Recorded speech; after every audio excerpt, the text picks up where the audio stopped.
Hi, everybody. Welcome to this week's installment of Madison Books Tuesday Morning Storytime. Thank you all for attending, wherever you are. We're going to start off today with a brand new book from Sandra Boynton, everybody's favorite. This one is called Your Nose, a wild little love song. Though I admire your angel eyes, there's something else I idolize. Your nose. Oh, whoa, whoa, whoa, your nose. It's got a magic I can't ignore. What can I say? I just adore your nose. Yes, yes, indeed, your nose. It's the sweetest little thing. Oh, can't you see? No nose is like your nose to me. Boop. Well, everyone can find a way to happiness, I suppose. When I am sad, I stop and gaze at your amazing no-whoa-whoas. I love your nose. Oh, whoa, whoa, whoa, your nose. You can tell everybody I told you so. It's the greatest little nose I know. Yes, everyone can find a way to happiness.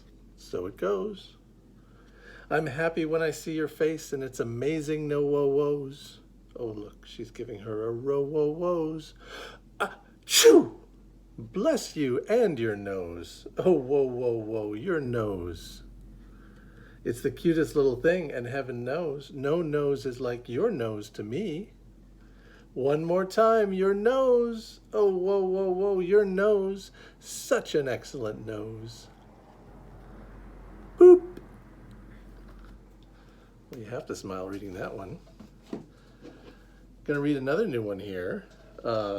Written by Kristen Crow and illustrated by Annie Wong, called All Aboard the Moonlight Train. I'm reading this during the daytime, but this is probably a good one for the night. If you're restless and can't sleep, come explore the jungle deep, where the beasts and critters creep, all aboard the moonlight train. There's a toucan at the gate. Takes your ticket, checks the date. March aboard, wild things await. All aboard the moonlight train. Engine chugging through the trees. Hippos nodding in the breeze. Spy some hiding chimpanzees. All aboard the moonlight train. Are the stars out? Go and check. Climb up a giraffe's long neck. It's the perfect lookout deck. All aboard the moonlight train. Winding under sparkling skies, waterfalls, and fireflies. Watch for bats with glowing eyes. All aboard the moonlight train. Next, you meet the engineer. Sound the whistle. Test the gear. Help make sure the tracks are clear. All aboard the moonlight train. Hungry for a midnight snack? Try the mango pancake stack. Warthogs serve it piggyback. All aboard the moonlight train.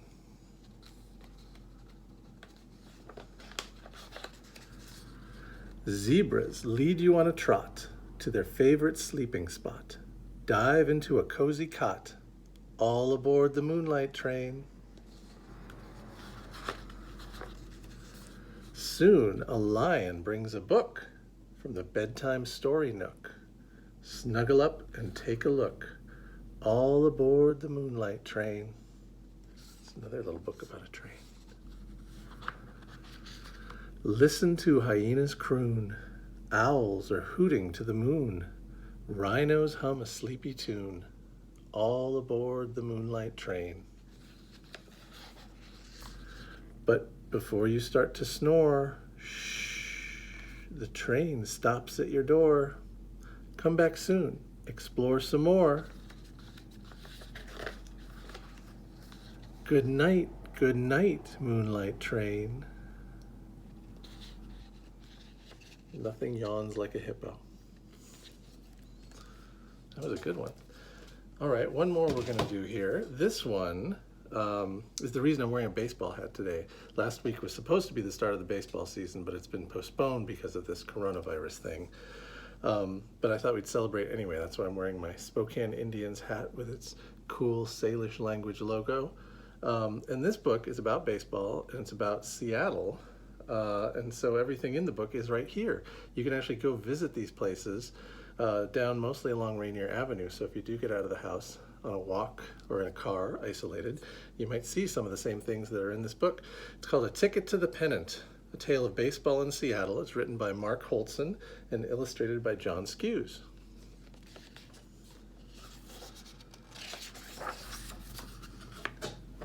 Huey had his glove, his lucky shirt, and his cap. He was all ready for the game. Now he just needed his Rainiers to win, and he needed his ticket. Today was the deciding game of the series between the Seattle Rainiers and the Los Angeles Angels, but Huey couldn't find his ticket. He had searched everywhere. Where could it be? He had it yesterday when he went shopping with his mother. He would have to retrace his steps on the way to the stadium. The game started in 20 minutes.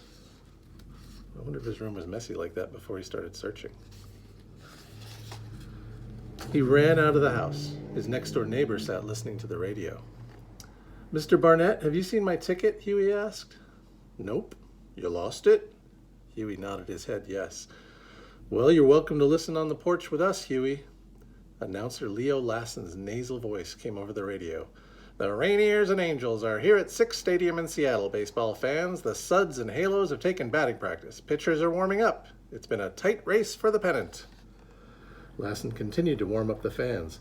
"Stevens is on the hot corner. Valsina is patrolling center. Mount Rainier is a big ice cream cone over Franklin High tonight, folks." "Lemonade, Huey?" Mrs. Barnett asked. Their porch was tempting. "No thanks, Mr. and Mrs. Barnett. I gotta find my ticket." Off he goes. Huey ran down Dearborn to Rainier Avenue and turned left, but bus number 7 rolled by. As he scanned the ground for his ticket, the smell of Italian cooking almost distracted him. Meatballs or ravioli? Huey thought he could hear the murmur of the stadium 12 blocks away. Near the I-90 bridge, he heard Leo from a car radio. "Cretlow's off to a shaky start. 2 Angels aboard." Huey's gut tightened. After 2 more blocks, he neared Borachini's bakery, where he and his mother had stopped yesterday for bread. Maybe he left his ticket there. "Hi, Huey. Can you fetch me the tomatoes from the truck?" "Remo is more interested in the game," said Mrs. Borachini, the baker's wife, rolling her eyes, like everyone else. Huey groaned. He needed to find that ticket, but he wanted to be a good neighbor. "Sure, Mrs. B," he said, and dashed outside. When he came in, he heard Leo again. "Another fastball for strike 3, and up come the Rainiers." Huey needed the game to go slower. Already the bottom of the inning? He had to hurry. "Did you find a ticket lying around, Mrs. Borachini? I lost mine." "Oh, goodness, no, Huey. I'm so sorry. Good luck." "Thank you for your help." Huey paused in the doorway to listen. "Hutch has all right-handers in the lineup tonight to face Joe Hatton, the Halo southpaw. Basgall steps up." "Anytime, Mrs. B." And Huey raced down Rainier Avenue. The street was quiet. Huey overheard Leo's voice through the window of an apartment building. "Basgall took third on a wild pitch after his double to left. Now Righetti's up. You can't say Righetti's had a hot bat this year, but let's see if he can bring Basgall home." Huey sprinted to Mutual Fish next. Had he left the ticket near the crab tank yesterday while his mother chose the trout? The bell over the door rang as he zipped in. The crowd at the stadium just 2 blocks away roared. It was so loud Huey could hear it even after the door closed. "Why aren't you at the game?" Huey asked Mr. Yoshimura. "And how was the fish last night?" "It was good, thanks," Huey said, "but I can't find my ticket. Have you seen it?" From behind the counter, Lassen's voice echoed from the shop radio. "Righetti punches a single to left. Basgall comes across the plate. Rainiers score." Mr. Yoshimura hadn't seen the ticket and was closing up early. The rest of the fishmongers were already at the game. After a quick goodbye, Huey ran on toward the stadium. A block away, he realized he had forgotten his glove at the fish store and had to race back to get it. Huey burst onto the street. He could see Mount Rainier on the horizon. Off to the left loomed Sixth Stadium, tall and gleaming against the green hills of the Mount Baker neighborhood. The stands came into view. Cars filled the parking lot, and fans filled the wooden bleachers. Cheapskate Hill outside left field, where those who didn't or couldn't pay watched the game from the Vaca family farm, was full too. Huey zoomed past the house where Kenneth from his baseball team lived. He saw the Barrel Burger joint. It would be packed after the game with Rainiers fans, and maybe even some players. A radio sat on a stack of crates at Pray's garden patch. A small crowd gathered around. Balsina is up to bat. The Filipino fly chaser looks good tonight, folks. They could use his speed on the bases. Balsina was Huey's favorite, a great hitter, and fast, too. Huey even got his autograph at the Barrel once. But how could it already be the bottom of the second? Huey ran faster. He veered into a group standing along the wall in the parking lot. He saw his classmate Jane, who sometimes got in as she returned a ball to the ballpark. "What are you doing out here, Huey?" Jane hollered. "I can't find my ticket," Huey said. Jane smacked her forehead. "Unless someone hits a ball over this fence, we're not seeing nothing." It was the top of the third. This was his last place to find the ticket. He rushed to Mr. Prontera's shop. Huey saw the quickly scrawled sign, "Closed for the game." Now what was he going to do? A cheer went up. Was another Angels batter out? Did Balsina just make a great play in center field? He had to know. Huey grabbed his hat and swatted it against his thigh in frustration. He stretched out his hands and yelled at the sky, "Where is my ticket?" He looked down. There was his ticket, fluttering to the ground. It landed at his feet. "Well, I'll be," he said. Now he remembered he had put it in his hat the day before for safekeeping. Huey picked the ticket up and ran across the street to the front gates. The crowd cheered. "A little late, aren't you?" the ticket taker said. "You know they're playing for the pennant today, right, kid?" Huey ran, bumping through the crowd. There they were, his Rainiers. Huey moved through the aisles to the left field bleachers. Another cheer went up. Righetti, the infielder, ran toward first. Basgall was already crossing home plate. "Rainiers are up 3-0 in the bottom of the fourth."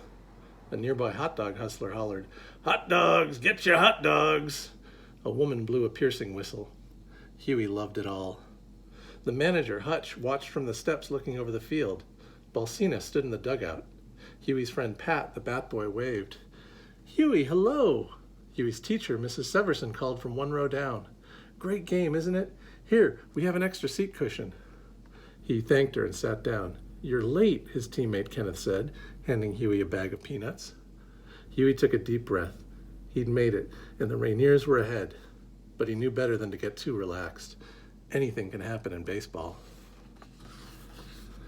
They filled out their scorecard and ate a hot dog through the fifth, shelled peanuts in the sixth, then sang "Take Me Out to the Ball Game" and stretched during the seventh.